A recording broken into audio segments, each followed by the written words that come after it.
நண்பர்களுக்கு வணக்கம். அடுத்த எங்களுடைய மரம் நடும் நிகழ்ச்சிக்கான இடத்தேர்வு பண்ணிகிட்ருக்கோம். இந்த மாதத்துக்கான மரக்கன்று நடும் நிகழ்ச்சிக்காக இடம் தேர்வு பண்ணிகிட்ருக்குறோம். அடுத்ததாக பார்த்திங்கன்னா விதைகள் சேகரிக்கிறோம். அதாவது எங்கெங்கெல்லாம் எல்லா மர விதைகளும் சேகரிக்கிறோம். எங்கெங்கெல்லாம் நாங்கள் விதை கிடைக்குதோ மரத்தோடைய விதை அதை இப்போ சேகரிச்சிட்டு வரோம். என்னென்னு கேட்டிங்கன்னா, நாங்களே கவர் ஒன்று வாங்கி வச்சுருக்கோம். அந்த கவரில் நாங்களே மரங்களை உற்பத்தி பண்ணுறதுக்காக விதைகளை சேகரித்து வரோம். இப்போ முதல் தடவையாக பாதாம் கொட்டைகள் கொஞ்சம் சேகரித்தோம். பாதாம் விதைகள் இப்போது நேற்று பார்த்திங்கன்னா புளியங்கொட்டை ஒரு இடத்துல கிடச்சிது. புளியிலேருந்து எடுத்தது. ஏன்னா இப்போ இதுக்கப்புறம் புளிய மரமே அரிய மரம் ஆகிடும். அதனால் புளிய விதைகளையும் புளியங்கொட்டைகளையும் சேகரிச்சிருக்கோம். அடுத்ததாக பார்த்திங்கன்னா, எங்கள் சங்கம் இன்னும் பதிவு செய்யலை.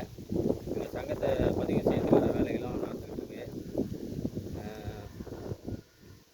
நாங்கள் ஒவ்வொரு மாதமும் மாதத்தில் ஒரு நாள் எங்கேயாவது பொது இடங்களில் மரக்கன்று இல்லை இந்த சுற்றுச்சூழல் சம்மந்தப்பட்ட நிகழ்ச்சி ஏதாவது பண்ணிக்கிட்டே இருப்போம்.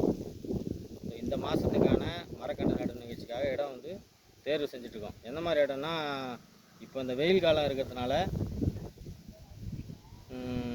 ஏன்னா இந்த ஸ்கூல்லலாம் நட முடியாது. இப்போ ஸ்கூல் லீவ் விட்ருவாங்க. எப்பவுமே ஸ்கூலு, கோயில், சர்ச்சு, பொது இடங்கள், அரசு அலுவலகம் அந்த மாதிரி இடங்களில் மரக்கன்று நடுவோம். ஸோ இந்த மாதத்துக்கான இடம் இன்னும் தேர்வு செஞ்சிட்ருக்கோம். இந்த வீடியோ எதுக்காகன்னு கேட்டிங்கன்னா, எங்களுடைய செயல்பாடுகளை உங்களோட பகிர்ந்துக்கணுன்றதுக்காக தான் இந்த வீடியோ.